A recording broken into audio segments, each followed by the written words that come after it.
성경 본문 골로새서 3장 15절에서 17절까지의 말씀을 가지고 여러분과 오늘 하나님의 말씀을 함께 나누기로 원합니다. 오늘은 감사절입니다. 여러분의 삶이 풍성한 감사가 넘치는 그러한 일상이 되기를 간절히 바랍니다. 추수감사절은 미국에 정착한 청교도들에 의해서 유래를 갖고 있습니다. 그렇게 긴 역사를 가진 날은 아닙니다. 그리고 우리가 드리는 감사주일은 이 청교도들의 추수감사절의 유래를 따르는 것이긴 하지만 그렇다고 해서 그곳에서만 유래를 찾는 것은 아닙니다.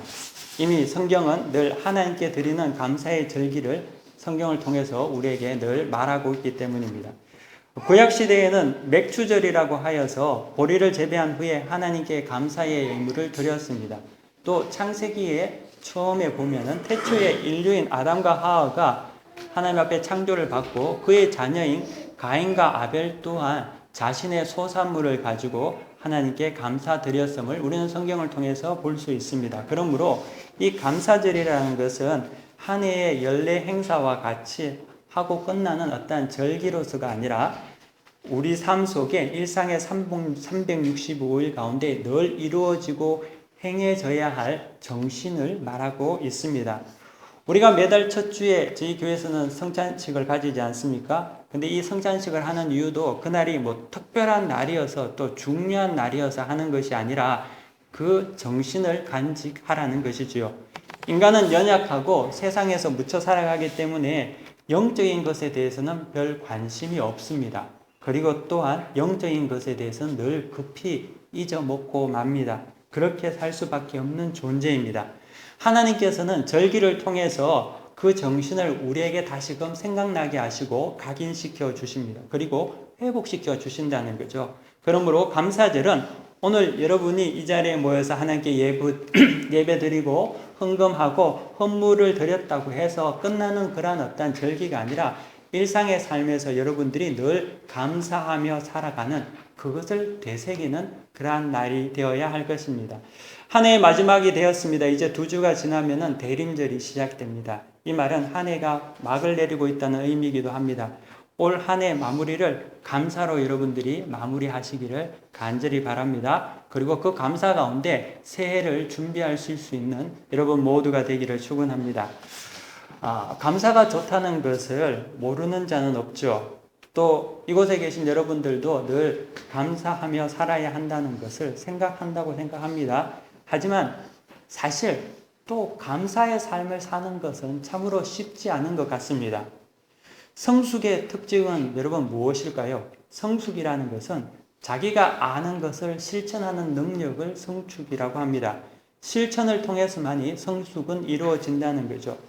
그래, 난 믿음으로 살고 있어 라는 것은 누구나 다 고백할 수 있는 말이라는 것이죠. 하지만 모든 것이 불리하게 돌아갈 때도 또 자신이 거의 절망에 갇혀 있는 그러한 상황에 보일 때에도 누군가에게서 그 감사의 상태를 유지하며 승리적인 믿음이 발견된다면 그 믿음은 언제나 똑같은 믿음이라고는 말할 수 없다는 거죠. 사람들은 아는 것에 대해서는 굉장히 익숙합니다. 하지만 그 아는 것이 자신의 삶을 통해서 전체를 통해서 잘 나타나지는 않습니다. 그래서 사람은 미성숙합니다. 성숙한 사람은 자기가 듣고 받아들인 것에 대해서 일괄되고 또 정기적으로 실천하는 사람을 말합니다. 찰스 스윈돈이라는 하는 목사님의 말을 빌리자면 이를 영적인 삼투성이라고 합니다. 즉 내가 배우고 안 바를 내 삶 속에서 실제적으로 침투시켜 충만케 하는 것이죠. 감사도 마찬가지라고 믿습니다. 그래서 우리의 삶 속에도 늘 감사가 실제적으로 일어나야 하는 것이죠. 하지만 감사가 우리 삶 속에서 늘 일어나야 한다는 것은 우리가 잘 알고 또 있지만 여기서 한번 꼭 짚고 넘어가야 하는 것이 있습니다. 여러분 삶 속에서 감사가 충만한 것은 당연한 성도의 모습이지만 그 감사가 내 의지적으로 충만케 하려고 한다고 해서 감사의 삶에 대해서 내가 의지적으로 열심히 감사하며 살려고 한다고 해서 진정 우리의 삶이 풍성한 감사가 늘 자리 잡을까요? 오늘 여러분이 이 강단에서 선포되는 감사에 대한 메시지를 듣습니다. 그리고 일상에 대한 감사를 여러분들이 물론 알았겠지만 또 말씀을 통해서 다시금 생각하게 되었습니다. 그로 인해서 날마다 감사의 조건을 의지적으로 찾는다고 생각해 봅시다. 물론 여러분들이 여러분 삶 속에서 더 많이 이전보다 좀 더 많은 감사의 조건들이 생겨날 거라고 생각합니다. 하지만 그것만으로 여러분의 감사의 삶이 온전해졌다고는 말할 수 없는 것이거든요. 그 이유는 그런 류의 감사는 의지의 산물이기 때문입니다.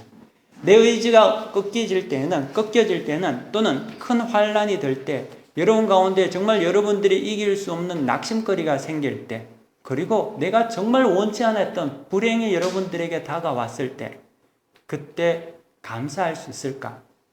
의지의 산물인 감사는 그때는 감사할 수 없는 조건들이 너무나 많다는 거죠. 감사라는 것은 여러분들이 가지고 있는 능력이나 의지의 소산물이 아니라는 것입니다. 감사는 평강의 소산물입니다.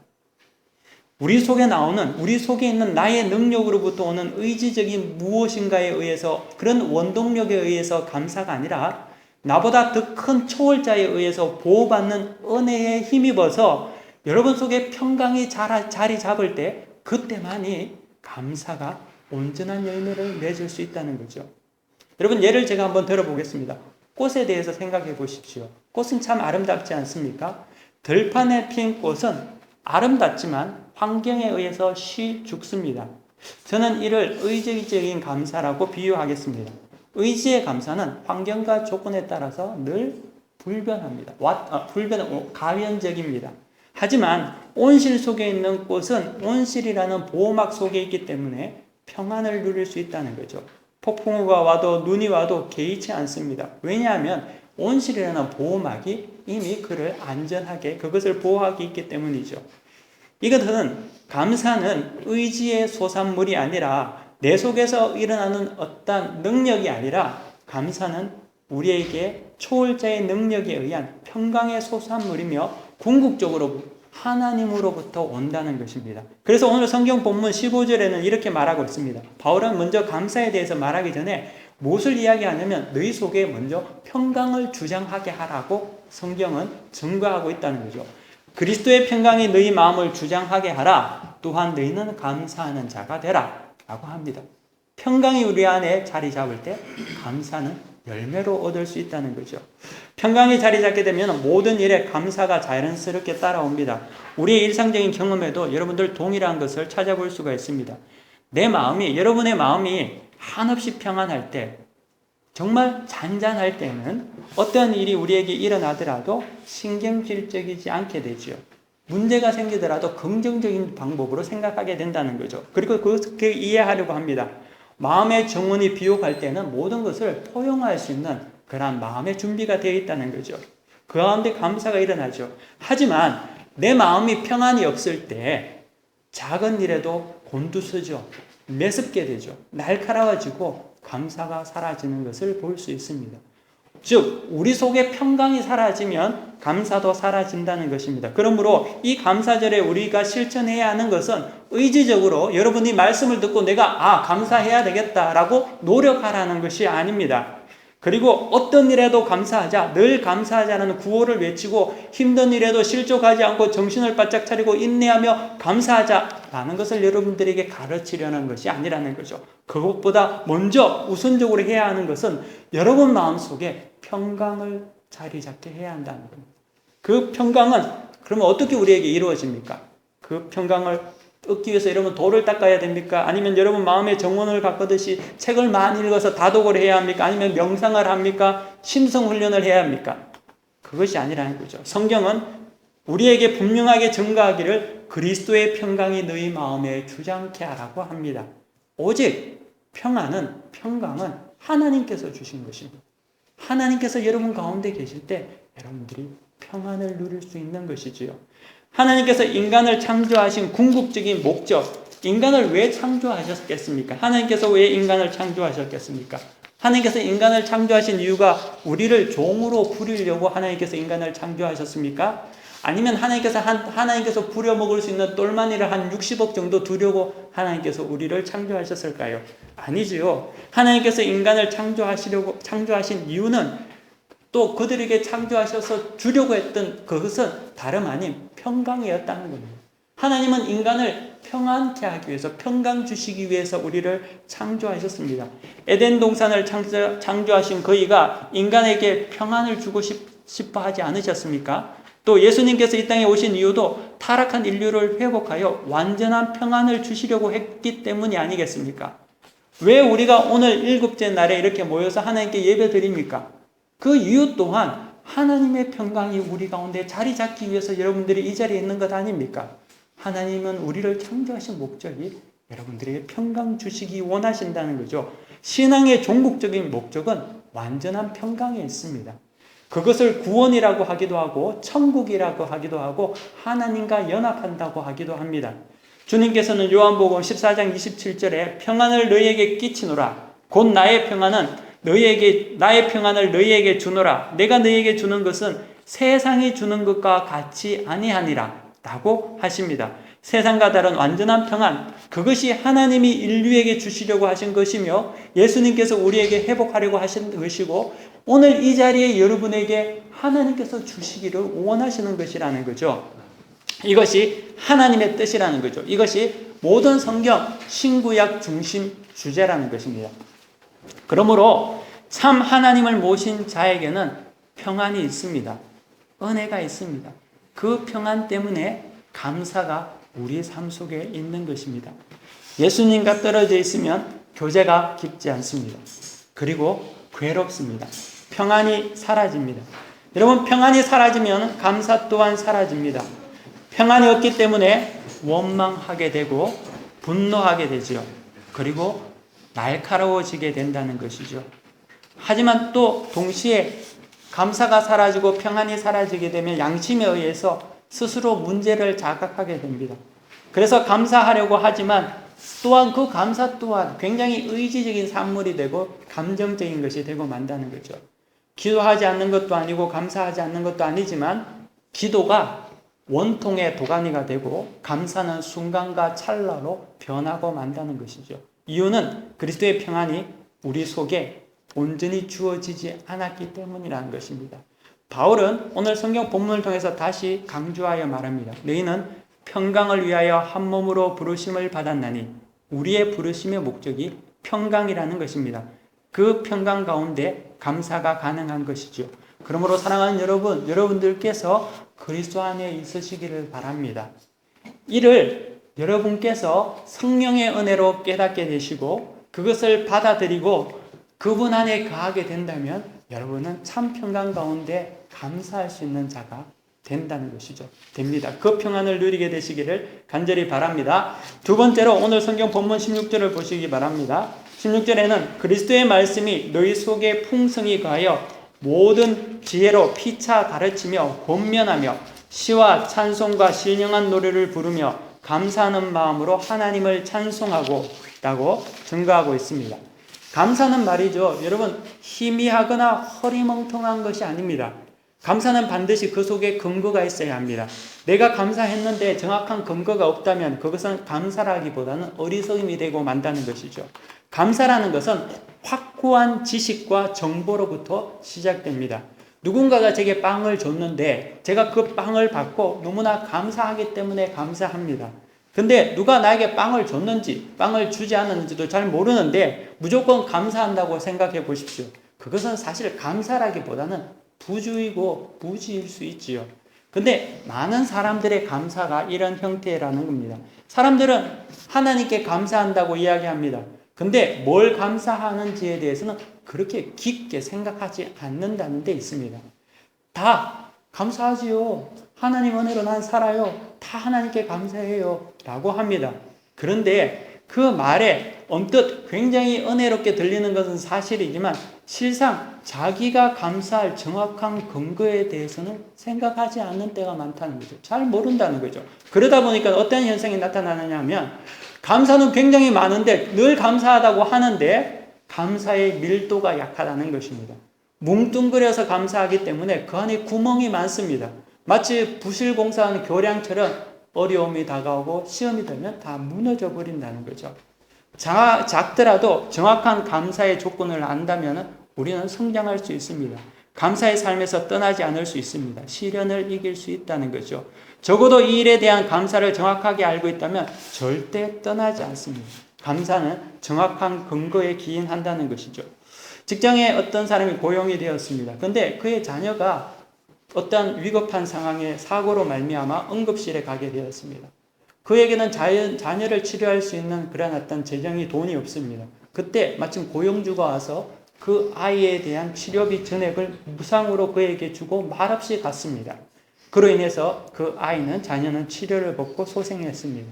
다시 그 사람은 회사에 복귀했습니다. 회사 일이 가중하고 비록 고용주가 여러 가지 많은 스트레스를 준다 하더라도 그래서 극도의 어떤 어려움이 있다고 칩시다. 만약 그가 그런 상황에서 회사를 떠날까요? 저는 그렇지 않을 거라고 생각합니다. 왜? 못 떠나죠. 그 이유는 그 고용인에게는 자기를 고용한 그 사장에 대한 정확하고 명확한 감사의 조건이 있기 때문이지요. 성경은 우리에게 감사에 대해서 말하면서 그리스도의 말씀이 너희 안에 풍성하게 거하게 하라고 합니다. 즉, 이 말은 뭐냐 하면 여러분들이 하나님께 감사하는 근거가 무엇인지를 하나님의 말씀을 통해서 정확하게 알라는 것이라죠. 모르는데 뭘 감사합니까? 하나님이 나한테 뭘 해줬는지 모르는데 하나님께서 나에게 뭐 밥을 해줬어, 떡을 해줬어, 모르는데 뭘 감사합니까? 하나님은 하나님의 말씀을 통해서 내가 너에게 얼마나 큰 은혜의 창조주인지를, 너의 동반자인지를 알라고 하신다는 거죠. 무엇이 감사한 내용인지 알라고 합니다. 하나님 무조건 감사합니다. 이게 아니라는 거예요.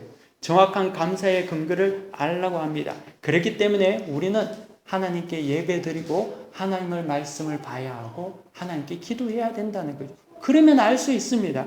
말씀을 알고 말씀이 우리에게 증거하는 우리의 하나님께서 하나님의 말씀과 우리의 현실과 하나님께서 우리에게 하신 모든 일들을 우리가 알 때 내가 뭘 감사해야 된다는 것을 알죠. 그러면 하나님을 떠나지 않습니다. 하나님 안에 있으면 여러분 평강을 놓치지 않습니다. 평강을 놓치지 않으면 감사가 흘러 넘친다는 거죠. 우리의 현실은 그렇게 녹록하지 않습니다. 여러분, 우리는 죽습니다. 우리는 영생하지 않습니다. 그리고 또 그 죽음이 언제인지 모른다는 거죠.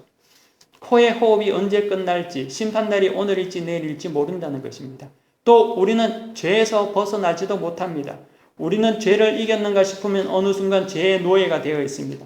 그렇다고 해서 우리는 그렇게 딱히 행복하지도 않습니다. 남들이 보기에는 다 잘 갖춘 것 같습니다.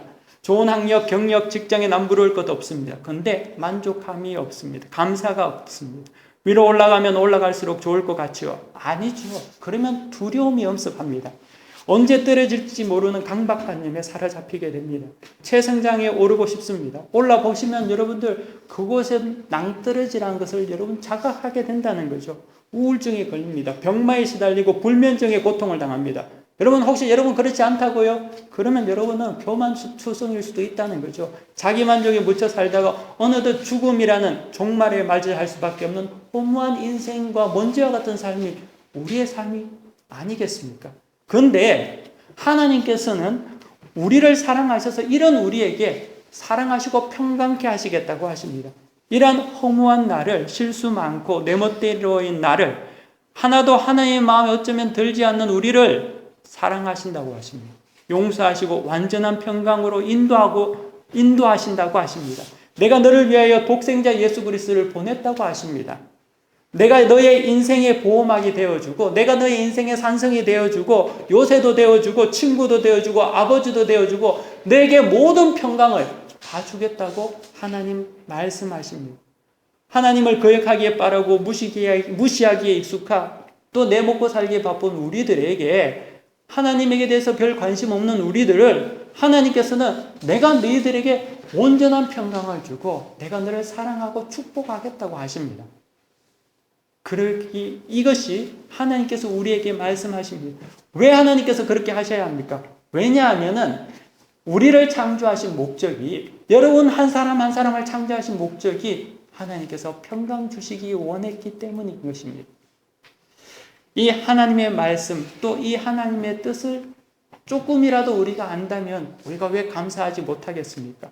감사해야 되지 않겠습니까? 감사하지요. 그렇기 때문에 우리는 하나님을 알아가야 한다는 것이죠.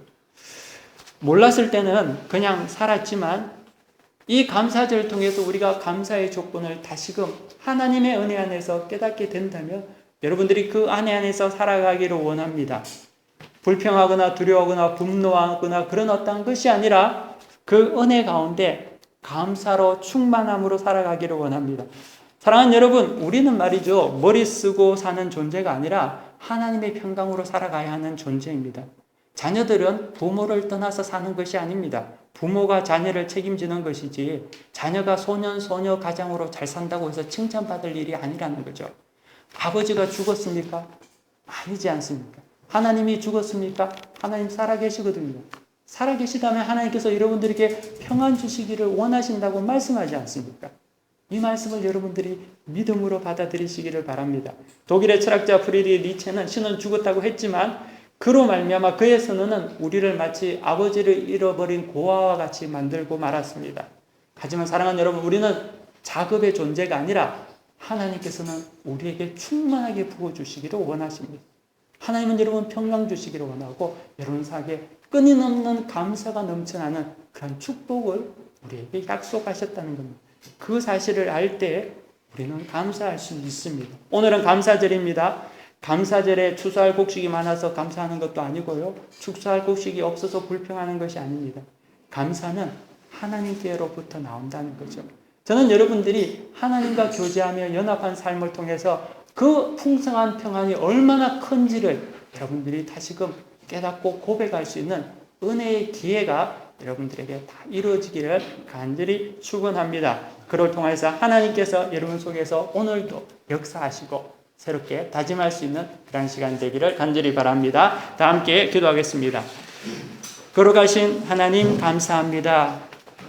하나님께서 우리를 지켜주시지 아니하시면 우리가 어찌 우리 자신을 의지하고 만족하며 평강을 누리며 살겠습니까? 하나님 아버지, 우리에게 평안을 허락하여 주시는 것을 감사되며 이제는 그 평안을 우리가 누리게 하여 주옵소서. 하나님, 우리가 작업하는 존재가 아닌 줄 알고 있습니다.